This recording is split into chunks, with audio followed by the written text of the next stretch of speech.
भारत माता की जय. पुस्तक विज्ञाननिष्ठ निबंध. लेखक स्वातंत्र्यवीर विनायक दामोदर सावरकर. पान क्रमांक 6 पासून पुढे. इतकेच नव्हे तर तू आम्हा मनुष्यांचाच देव असून तुझ्या वाचून दुसरा देव नाही. हे सारे जगत तू आमच्या सुखसोयीसाठीच घडवले आहेस. मनुष्याच्या इच्छेस जुळेशी ही विचारसरणी सत्यास जुळेल अशीही ठरली असती जर या जगातील प्रत्येक वस्तू आणि प्रत्येक वस्तुस्थिती मनुष्याला सुखकारक आणि उपकारक अशीच असती तर. पण मनुष्याच्या दुर्दैवाने या साऱ्या जगातील तर राहोतच, पण ज्या पृथ्वीस तो मनुष्य प्रथम तरी सारे जग म्हणून स्वाभाविकपणेच संबोधित होता, जिला विश्वंभरा भूतधात्री अशा नावाने तो अजूनही गौरवितो, त्या पृथ्वीवरील वस्तुजातही वा वस्तुस्थितीही मनुष्यास सर्वस्वी अनुकूल नाही. इतकेच नव्हे तर उलट अनेक प्रकरणी मारकच आहे. ज्या सूर्याचे आणि समुद्राचे मनुष्यावर झालेले उपकार आठवून आत्ताच त्यांची स्तोत्रे गायली, तो सूर्य आणि तो समुद्रच पहा. उन्हाने तापून चक्कर येऊ लागलेल्या अवश वाटसरूवर लाठीच्या पहिल्या 2-4 तडाख्यांनी अर्धमेला होऊन गेलेल्या सापावर आपण जसा शेवटचा टोला मारून तो साप पुरता ठार करतो, तसा हा सूर्य आपल्या प्रखर किरणांचा शेवटचा तडाखा मारून त्या मनुष्यांना ठिकच्या ठिकाणी ठार करण्यास चुकत नाही.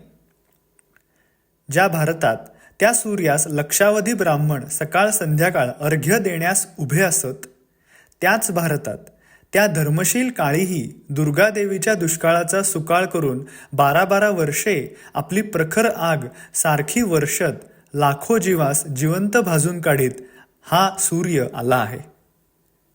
कुराणात तौलिदात भाविक पैगंबरांनी स्तुती केली आहे की मनुष्यासाठी हे देवा, हे किती असंख्य मासे, किती रुचकर अन्नाचा हा केवढा अखंड साठा तू या समुद्रात ठेवलायस.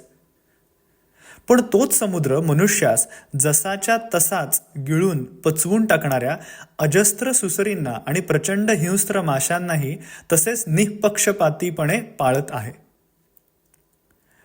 मनुष्यांची तारवे पाठीवर वाहून नेता सदय वाटाड्यांचे सोंग घेऊन चाललेला वाटमाऱ्या जसा भर रानात त्याच बायाबापड्या वाटसरूंवर उलटून त्यांचे गळे कापतो, तसा हा समुद्र अकस्मात हजारो माणसांनी भरलेली ती तारवे आणि त्या प्रचंड टिटानिका बोटी आपल्या पाठीवरून फेकून आपल्या भयंकर जबड्यात ढकलतो, गटकनी गिळून टाकतो. एखादी राक्षसीण रागावली तर एखाद्या लेकराची मानगुटी नदीत दाबून त्याचा गुदमरून जीव जाई तो धरील. एखादी हिंस्त्र सुसर फार तर 2-3 सुरेख कुमारिकांना नदीत उतरून लाजत स्नान करीत असता त्यांचे काकडीसारखे कोवळे लुसलुशीत पाय दातात धरून हिसडून गटकन गिळून टाकील. पण ही गंगा माय, ही जमनाजी, ही देवनदी जार्डन, हा फादर थेम्स हजारो कुमारींची मुलालेकरांची मान एका मानेसारखी आपल्या पाण्यात यांचा अवश जीव गुदमरून ठार होई तो दाबील, नगरेची नगरे त्यांचा पाया हिसडून गिळून टाकील. अजिल कुराणादी धर्मग्रंथात भाबडी भक्ती लिहून गेली की बोकड, कोंबडी, ससा, शेळी, हरिण हेही नानाविध प्राणी मनुष्यांना पुष्कळ मांस मिळावं म्हणून हे दयाळू देवा तू निर्मिलेस. पण त्यांच्या रुचकर मांसाने स्मरणाने तोंडास पाणी सुटलेल्या त्या भक्तीस ह्याचे अगदीच कसे विस्मरण पडते की ह्याच जगात त्याच देवाने मनुष्याचेही मांस खाण्यासाठी सिंह, वाघ, चित्ते, लांडगे हेही निर्मिलेले आहेत. हे दयाळू देवा, तू माणसांची कोवळी मुले अशाचसाठी निर्मिलीस की आम्हास काकडीसारखी मुखशुद्धी सदोदित मिळावी, अशी मनुष्यास फाडून चिरफाडून खाल्ल्यानंतर त्यांच्या हाडांवर ढेकरा देत बसलेल्या सिंहाच्या आणि लांडग्याच्या रक्ताळलेल्या तोंडातली कृतज्ञ स्तुतीही त्याच देवास पावत आहे. आशिया आणि आफ्रिका यास जोडणारे खंडच्या खंड ज्या दिवशी महासागरात त्या खंडावरील वरमाला घेऊन उभ्या असलेल्या लक्षावधी कुमारिकांसह, दूध पाजत्या आयालेकरांसह, अर्धभुक्त प्रणयीजनांसह, पूजांजली वाहत्या भक्तांसह, त्याच देवाची स्तुती चाललेल्या लाखो देवालयांसह ते खंडच्या खंड त्याच देवाने ज्या दिवशी त्या महासागरात गणपती डबकन बुडवावा तसे बुडवले, त्याच्या दुसऱ्या दिवशी हीच उषा, हीच वेदांनी गायलेली उषा असेच गोड गुलाबी हास्य हसत त्या शुकशुकाट दृश्याकडे पाहत होती. कुराणात म्हणले आहे की चंद्र निर्मिला अशासाठी की मनुष्याला निमाज पडायच्या वेळा कळाव्या. पण जो जो निमाज पढे त्या इस्लामियांची, त्या मुल्ला मौलवी मशिदींची सुद्धा कत्तल करून, त्या खलिफाच्या घराण्याची राखरांगोळी उडवून, त्या लाखो मुस्लिमांच्या कापलेल्या डोक्यांच्या ढिगावर ज्या दिवशी तो निजामाचा कट्टर शत्रू चेंगीज खान चढून जाऊन शांतपणे बसला, त्या रात्री त्या बगदाद नगरी हाच चंद्र त्या चेंगीज खानालाही त्याच्या वेळा पले पले मोजून असाच बिनचूक दाखवीत शांतपणे आपली कौमुदी विचरित होता. ही सुगंधी फुले, हे सुस्वर पक्षी, तो मनोहर पिसारा पसरून नाचणारे हे सुंदर मोरांचे थवे, रानचे रान अकस्मात पेटून भडकलेल्या वणव्यात चुलीत वांगे भाजावे तसे फडफड करतात न करतात तोच भाजून राख करून टाकतो तो कोण? गाय दिली तो दयाळू, तर त्याच गाईचे दूध पिऊन तिच्याच गोठ्यात बीळ करून राहणारा तो विषारी साप, त्या गाईचे दूध देवाच्या नैवेद्यासाठी काढावयास येणाऱ्या व्रतस्थ साध्वीला कडकडून डसून तिचा जीव घेणारा तो साप, तो ज्याने दिला तो कोण? प्रत्येक भोगामागे रोग, केसागणिक ठणठणणारे केसतोड, नखा नखांचे रोग, दाता दातांचे रोग, ते कण, त्या कळा, ती आग, त्या साथी, ती महामारी, ते प्लेग, ती अतिवृष्टी, ती अनावृष्टी, ते उल्कापात.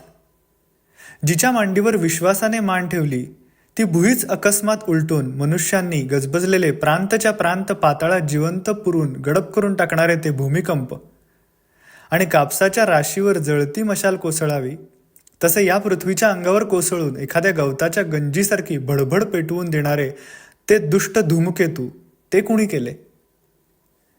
जर या विश्वातील यच्चयावत वस्तू जातीच्या मुळाशी त्यांना धारण करणारी, चालन करणारी किंवा जिच्या क्रमविकासाचे ते परिणाम होत आले आहेत अशी जी शक्ती आहे तिला देव म्हणायचे असेल, तर त्या देवाने हे सारे विश्व मनुष्यास त्याचा मध्यबिंदू कल्पून केवळ मनुष्याच्या सुखसोयीसाठीच निर्मिले ही भावना अगदी भाबडी, खुळी आणि खोटी आहे असे मानल्या वाचून वरील विसंगतीचा उलगडा होऊच शकत नाही. कोणत्या हेतूने वा हेतू वाचून हे जगडव्याळ विश्व प्रेरित झाले ते मनुष्याला तर्किता येणे देखील शक्य नाही. जाणता येणे शक्य आहे ते इतकेच की काही झाले तरी मनुष्य हा ह्या विश्वाच्या देवाच्या खिसगणतीतही नाही. जशी कीड, मुंगी, माशी, तसाच या अनादी अनंत कालाच्या असंख्य उलाढालीतील हा मनुष्यही एक अत्यंत तात्पुरता आणि अत्यंत तुच्छ परिणाम होय. त्याला खायला मिळावे म्हणून धान्य उगवत नाही, फळे पिकत नाहीत, कोथिंबीर खमंग झालेली नाही, धान्य पिकते म्हणून तो ते खाऊ शकतो, इतकेच काय ते. त्याला पाणी मिळावे म्हणून नद्या वाहत नाहीत, नद्या वाहतात म्हणून पाणी मिळते, इतकेच काय ते. पृथ्वीवर जेव्हा नुसत्या प्रचंड सुसरी नांदत होत्या आणि मनुष्याचा मागमूसही नव्हता तेव्हाही नद्या वाहत होत्याच, झाडे फुलत होतीच, वेली फुलत होत्याच. मनुष्य वाचून तर काय, पृथ्वी नव्हती तेव्हाही हा सूर्य असाच आकाशात भटकत फिरण्यास भीत नव्हता.